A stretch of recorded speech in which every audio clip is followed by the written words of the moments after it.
everybody, welcome back to another episode of the South Stand Synopsis, episode 2 today of our new, or my new part series on All Leeds TV, where I'm going to be going through everything Leeds United in the past week, everything you need to catch up on. And today what I'm going to be focusing on is Millwall, our next fixture, probably our most challenging fixture of the season. The reason I say this is because every time we go down to Millwall, we completely struggle. The only time I can actually remember in the past 10 years actually, is us going down there and winning with a Ross McCormack 1-0.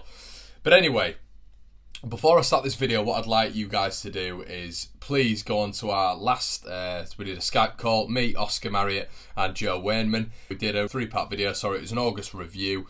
Really good, put a lot of effort into it. It's about an hour's watch, so if you guys are on the way to work or if you're home and you fancy to listen to something, please click on that video, like, subscribe and comments. It means a hell of a lot to us. But yeah, that was a really enjoyable thing that we did, guys, and it's, yeah, a lot of effort went into it, so please go over and have a look. Anyway, so I've got my notes written down for this episode of the South Stand Synopsis, and what we're going to be doing today is, like I said, focusing on Millwall. Now for me, this is one of those nightmare fixtures which you see every single season and you think to yourself, Jesus Christ, because every time we go down there we desperately struggle. We either get completely bullied or mentally we're just not there. So I kind of just wanted to do a little bit of a preview, a little bit of a detailed analysis for that, and that's what this episode is going to be comprising of. A little shout out to the under-23s who completely obliterated Bristol City the other day, and there's going to be a special part of the video which I'm going to mention one of the goal scorers in, so yeah, please keep watching. So, as I've said, we've got a horrendous record down there, but when I watched the Swansea versus Millwall game, which I did over here, you saw Millwall, who should have been 3-0 up in the first half, but they didn't take their chances, and I think that is a big part of Millwall's season. They cannot take their chances, and I'm not sure why that is. Maybe it's a lack of quality up front, maybe it's a lack of quality in the midfield, but versus Borough and versus Swansea, they should have been completely out of sight within the first 45, but that didn't happen, and consequently, Borough came back into it, as we saw at the start of the season, and Swansea also came back into it, and it seems like it really is a case of missing their chances. So is that something that we can benefit on? Quite possibly, yeah. So Swansea were lucky in the game. I mean, I watched it and I think they had the best part of 10 minutes throughout the entire game. And the reason behind that was because Millwall were pressing high up the field. They were on them. The atmosphere was once again like it always is down at the Den. It was intense. And Swansea were really lucky. I mean, we'd all like to say because it was Millwall, Swansea came away, battered them, and, you know, it was a 2-1 battering, but it wasn't. Millwall played really, really well. But the home form, you can tell at Millwall, is absolutely everything. And that's always the key to Millwall. And every season, they always do really well at home. But this season, I've seen a lot of people saying, oh, Millwall are not doing that well, but they've actually done all right at home. They've beaten Derby 2-1. They've drawn and outplayed a Middlesbrough side for the majority of the game and got a 2-2 draw against them at home. And obviously they've lost to Swansea, which they really didn't deserve. So they've not had the best start of the season, but normally Millwall play us and it's a real good turnaround for them, or they consistently keep going when they play us because Leeds just don't turn up. So what I'm praying for is that doesn't happen this time. The performances seem to be getting better. You saw, like I just said, against Swansea, the performance level was a lot higher, but they just weren't able to take their chances. Now, moving on to the big transfer news at Millwall, George Saville left the club, which was a major thing at Millwall because I think they broke their transfer record. I think Borough offered something like 7 million for the pair of him and Wallace at the start of the window, but Millwall rejected. But eventually, Saville, apparently, according to reports, started, you know, his attitude started going downhill. He wasn't training properly, especially against the game against Sheffield Wednesday. Apparently he refused to go with the squad or something like that. Just Twitter rumours, but apparently that's what happened. But like I said, they broke their transfer record. Interestingly enough, with Saville though, he really found his level at Millwall, I thought. I mean, you know, we all forget about the George Saville before Millwall, which was at Wolves, where he just couldn't get a game. So he went to Millwall and he really found a home there. But a lot of Millwall fans, interestingly, when I've been doing a bit of research for this video, they don't actually rate him that much. You know, they rate the lad they've got in the middle as well, Sean Williams, who I've seen a lot of, who is a very good player at that. You know, he's very underrated. He's one of those, another one at Millwall who kind of goes beneath the radar and we don't really talk about, but he's a really good, industrious, clever player. So they're looking that Sean Williams is going to actively take that place in the middle. Saville's going to go. Obviously, he's gone to Borough, but it's very interesting, isn't it? Because for me, I mean, Saville's sort of maybe like He's a lower league player. I don't, he's a good player. I mean, if Leeds brought him in, I wouldn't mind, but would I take him in front of Forshaw, Click, Calvin Phillips? No, I wouldn't. So it's an interesting signing for Borough in particular, because I don't know if it's just sort of like splashing the cash. I'm not really sure, but it's decent depth. But like I said, apparently not that much of a miss for Millwall. Been a great servant for them, but with their replacement, who I'm going to come on to in a second, they feel that he is completely adequate to take his place in that middle of the park. So, like I just said, his replacement, Ryan Leonard from Sheffield United, couldn't get a game at Sheffield United. I haven't heard anything about him that much. Maybe if you guys have, you can leave a comment in the section below and tell me a little bit about him. But when I was doing a bit of research on him, seemingly he wasn't able to get a game at Sheffield United. They were sort of looking to move him on quite rapidly. He came from Southend.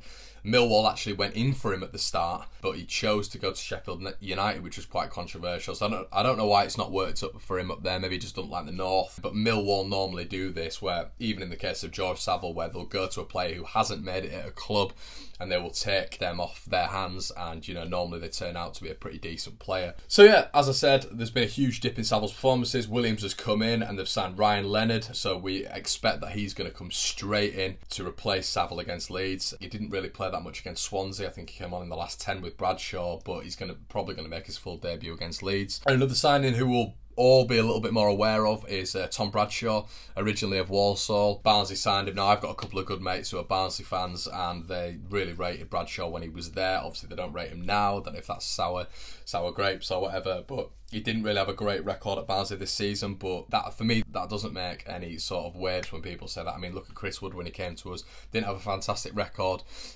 Leicester, but came to Leeds and he did wonders, didn't he? So yeah, I think Bradshaw is a dangerous player. I mean, every time I've seen him, he's very nippy. Didn't really get a full chance at Barnsley, but obviously Millwall have sort of broke their transfer record with him. I think they signed him for 1.2 million, so they got him through the door. So that's another good signing for Millwall.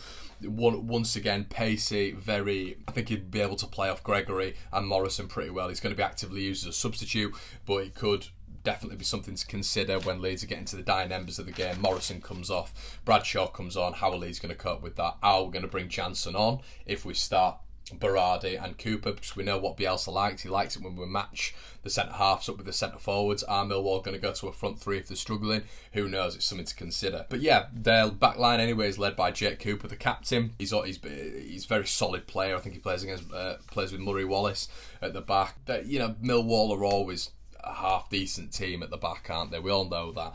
There doesn't need to be much research done on that. They're a strong team, especially at home. It's difficult to score against them. But what we do know from this season, doing a bit of research, is that Neil Harris is becoming very rigid and stubborn. That formation has sort of been with him throughout his time at Millwall, and it's not really, there's no real fluidity to it. It's not really developed into anything new. And when Millwall are up against it, Harris doesn't seem to alter the formation, alter the personnel until too late. So that's very interesting to sort of consider with our implications on the league this season. Sort of Bielsa, could he possibly switch it to a 3-5-2? Could he push Douglas into left wing back and Ayling right wing back if we're struggling and Harris isn't changing that formation? Could he alter? Because it doesn't look like Millwall are going to change from that formation. It looks pretty solidified, but it could lead into our hands, which is an interesting thought.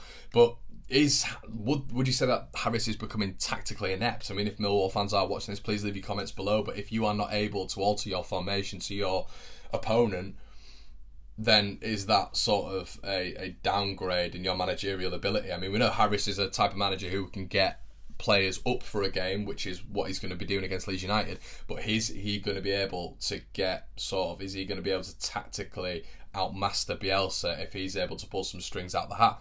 Who knows? So yeah, it seems like I've just said that they are not taking chances. I mean, I watched the Borough game and the Swansea game, actually. I don't know why. I've managed to catch both games, and Millwall do press, and they are a very good team at applying pressure and getting up the field, and their fitness is good, and they do put you under pressure, especially in that cauldron that is the Den.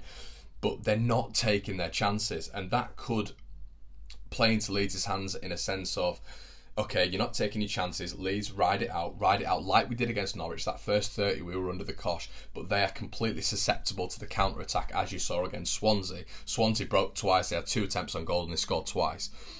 Borough did the exact same thing. They had, I think it was like 3 or 4 attempts during the entire game. They scored 2 of them purely on the counter-attack. So can Leeds play into? Can we sort of like Can that be advantageous for Leeds? It probably can, with the likes of Saiz, Click, Pablo, Roof. You know, and Bamford coming off the bench. Leeds are going to get chances, but I do think that in some areas of the pitch we can be quite wasteful, especially Saiz this season. I think he's incredible at getting us from our third into the final third, but he's shooting and sometimes his accuracy is a little bit off, and against Millwall we have to take our chances. There has to, you know, like Borough did and like Swansea did, we have to take our chances. Essentially as well, when we've seen Millwall go ahead, they can't seem to hold the lead. They need more than a 1-0 lead. They can't just be comfortable on that. They don't seem to be comfortable in possession for the full 90. The fitness levels, they've got a lot of age. They've got a few aging players in their squad, like, you know, the key one being Steve Morrison. So they need replacements on the field pretty instantaneously, and Harris is leaving that quite late, which means they get fatigued. So can that play into Leeds' hands? But we know what the key threats are. We've got Steve Morrison, who always seems to up his level against Leeds. I mean, he's only a 60-minute player now for me. He's not able to go that full 90. But will that be when we see the introduction of like a Tom Bradshaw or maybe even a Ryan Leonard? And if they went to, you know, a midfield 5, I'm not sure. But Jed Wallace is always a threat. I think he's their best player. He's always a threat on that wing. And then they've got this Ryan Leonard, who they seem to rate highly, and obviously Sean Williams, who's probably been their best player this season. But the good thing about this is, I know this sounds absolutely bizarre, but Millwall do not rate us this season. You know, speaking to a couple of the Millwall fans, which I've actually managed to do, believe it or not, a lot of them don't rate Leeds this season. Unlike other clubs who seem to think we're going to be in the top 6, Millwall don't. And the reason behind that is because I think every time we play Millwall, we flop and we don't show that character and that mentality which is going to get you in the top 6. So interestingly enough, Leeds are seemingly on the back foot for this one. In Millwall fans' eyes, I think they think they're going to do us over. I think it's going to be the same old Leeds. So if we can go there with a mentality of, okay, let's do something fresh, let's go down there, let's play our football and let's blow them away in the first 20 minutes. If we can do that, that will be a novelty for Leeds United, because we've not done that at Millwall in I don't know how long. But that'll be something that they will completely not expect. So it'd be great if Leeds could start on the front foot and start quickly and match Millwall. But yeah, as I've said, you'd pin that comment from Morrison up on the wall. He's going to put his Zlatan type performance up against Leeds, which pretty much says that he wants to have his performance of the season against Leeds. I don't know why he wouldn't try to do that every week, but you know, he's just that type of guy, Morrison. He really seems to have found a hatred for Leeds, especially last season, the 4-3, he was bizarrely up for it and bizarrely trying to get ex-teammates sent off. It was very strange. But as I've said, tactically, they aren't taking the chances and Leeds have to punish them. We have to be clinical. There's times this season where, you know, if we're being picky, we could have had 6, but we've had 2 or we've had 3. Leeds need to take these chances because Millwall will not let you have any more. They are, like I've said, they are that rigid in the formation that they will realise what's going wrong and they will tactically recover, and they will deal with that, and they will understand what Leeds are trying to do. Not that they haven't anyway. But yeah, I think, you know, we look at their team. I mean, they've not been great this season. They haven't been great this season. A loss to Rotherham, a loss to Wednesday, but we've got to bear in mind that they're a completely different team at home. And like I said, a win against Derby, a draw against Borough, and an unlucky loss against Swansea. They're not going to be... Leeds are really going to have to be on it this game. So, I mean, what I've done is I've just set out the team, what I'd go for. So Bailey Peacock, Farrell in net. We go Baz left back, Berra centre half, Cooper centre half, Ayling right back, KP, Click, and we'll go for... this one is an interesting one actually. So I'm going to keep the same team, but I would implement Clark. Yep, I would have Jack Clark on that left side, Pablo on the right, Samu in the middle and Roof up top. And the reason behind Clark is because this kid needs his chance. If you're going to give him a chance and you're going to put him into a cauldron and you're going to ask him to perform, it is this weekend. His performance ratings have just been through the roof this season and last season. He's been knocking on the door for a while now. And some people might say, well, what about Harrison? Okay, that's a fair point, but I think Clark has warranted a chance. Might not start, but for me, Alioski's performances have dipped and something needs to be done about that. I think when Alioski's pushed and pushed and pushed, he starts to perform a bit better, like at the start of the season when his place wasn't solidified because Harrison was there. But I feel like when he's getting comfortable, Alioski, the mistakes start to slip in, the fouls, the drag backs, the silly decisions, the offsides. And I think now it needs to be freshened up, and Clark is proving that he is on fire at the minute. And why not put him in there? Why not put him in a game where he is good? Leeds lad, he knows all about it. I would implement Clark in this, and I'd keep Roof up front. But as you can see here, back to front. But I've just implemented some things that I think Millwall are going to be really, really strong on.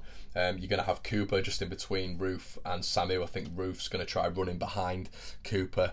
It'd be advantageous for Samu to be playing in and around the channels, I think, and the reason behind that is because they're not quick at the back. Cooper and Wallace. I mean, you've got James Meredith back there, but he's not known as a quick asset for Millwall. If Leeds are able to play in and behind the channels, I think Cooper and Wallace will struggle. I think we've seen with Clark as well that he's very direct, and if he's going at James Meredith, I think Meredith is going to struggle. I don't think defensively he's that great. But we've got Pablo back as well, which is a massive advantage, and we missed him so much in that previous game. But as we can see here, we know Wallace is going to look at Ayling. We know he's going to look at him and he's going to try to take him on. He's a very direct player, and because Borough were interested in him as well, and apparently West Brom were last season, we know he's a quality player. You're going to have Aidan O'Brien here on the right, who's going to be going at Barry Douglas. There's going to be a lot of pressure there, and what Millwall do is they'll attack down the wings, the traditional 4-4-2 formation. They'll put him in, they'll put the balls in, and you'll have this lad here, Morrison, who will be bullying Cooper. He'll try to be bullying. You know what he's like with his elbows. They've got a bit of history as well last season when Morrison essentially got him sent off, going in the referee's face. But what we know as well is Gregory's a taller man than Berardi as well, so there's going to be height there. And maybe they'll go to a 4-3-3. I'm not 100% sure when it gets to it, and they'll bring Bradshaw on. You'll have Gregory winning the headers and Morrison bullying around, and then they'll bring Bradshaw on as well with the knock-ons. But we know as well that Sean Williams is going to be going forward as well. He's going to be putting a lot of pressure on Calvin Phillips. I think Ryan Leonard with his normal positioning, which done a bit of research on, and it seems like at Southend and little bits he's had at Sheffield United, he kind of roams around just the middle, so he's probably going to be fixated a lot on getting in between Click and Samu and trying to disrupt that. Yeah, so I think also we've got to be very, aware of the fact that is Roof going to have a similar game to what he did against Borough, and if he does, is there going to be an adequate replacement? Is Bamford fit? I'm not 100% sure, but we're going to have to look at that because I know Roof struggled a little bit, and these are a very similar team. They're big, they're strong, they're physical, so maybe it could be a chance for Bamford to get in there and mix it with Cooper and Wallace, and able to maybe have some flick-ons for Pablo, have some flick-ons for Clark if he does start, and Samu.